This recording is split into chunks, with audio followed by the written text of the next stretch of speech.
जब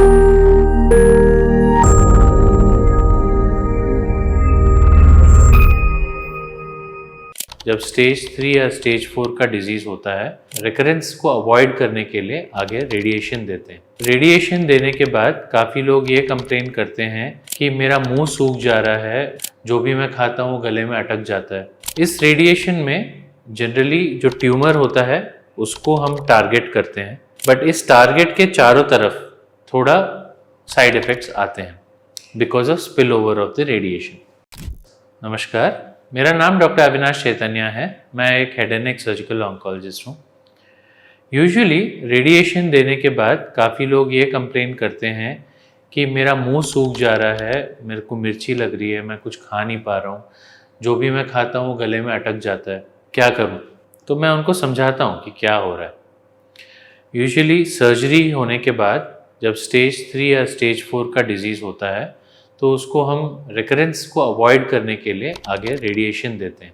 इस रेडिएशन में जनरली जो ट्यूमर होता है उसको हम टारगेट करते हैं, बट इस टारगेट के चारों तरफ थोड़ा साइड इफेक्ट्स आते हैं because of spill over of the radiation.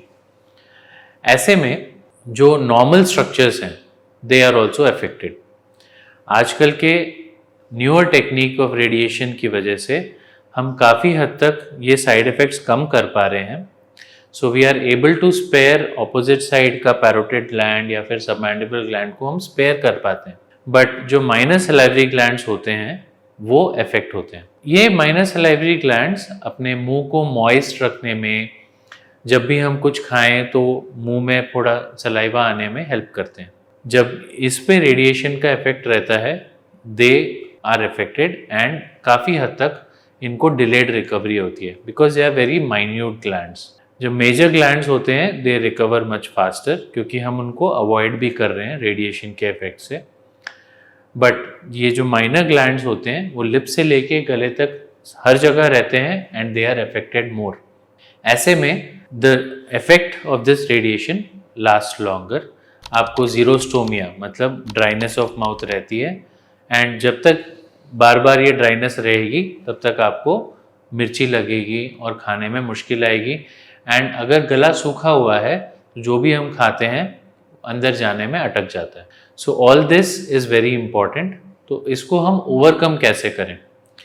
First thing, जब ये अक्यूट इफेक्ट चल रहा है देन आपको पानी पीते हुए साथ में खाना खाना होगा। मतलब जैसे आप खाना खाते हैं हर निवाले के साथ थोड़ा पानी पीजिए, उससे आपका खाना जल्दी आसानी से जाएगा। मिर्ची मत डालिए। लाल मिर्च और हरी मिर्च की जगह आप काली मिर्च यूज़ कर सकते हैं जिससे आपको बर्निंग कम होती है एंड इट गोज़ बेटर। इसके साथ आप खाने में सॉफ्ट करके उसके ऊपर से घी डाल के खा सकते हैं ताकि it goes in easier and आपको कैलोरी कंटेंट भी बढ़ता है। Apart from this, long term side effects को कम करने के लिए we can use something called sialogogues. Sialogogues होते हैं कि जैसे कोई भी खट्टी चीज़ आप मुंह में रखते हैं तो उससे सलाइवा का प्रोडक्शन बढ़ता है। धीरे धीरे इनका साइड इफेक्ट, जो स्लीपिंग मोड में आपके ग्लैंड्स चले गए होते हैं, वो वापस आ जाते हैं and you start producing more saliva. Water content increase करना है, आपने ज़्यादा पानी पीना है, उससे the water production will also be more. So with all these effects हम आपका साइड इफेक्ट कम कर सकते हैं, लॉन्ग टर्म इफेक्ट्स कम कर सकते हैं एंड इससे आपकी क्वालिटी ऑफ लाइफ इम्प्रूव होएगी। बट बेटर ये रहता है कि हम रेडिएशन को अवॉइड कर पाएँ।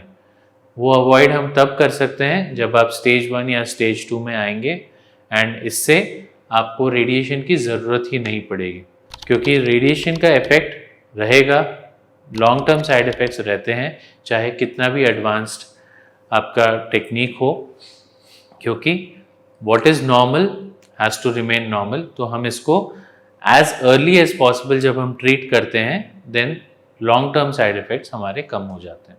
Thank you.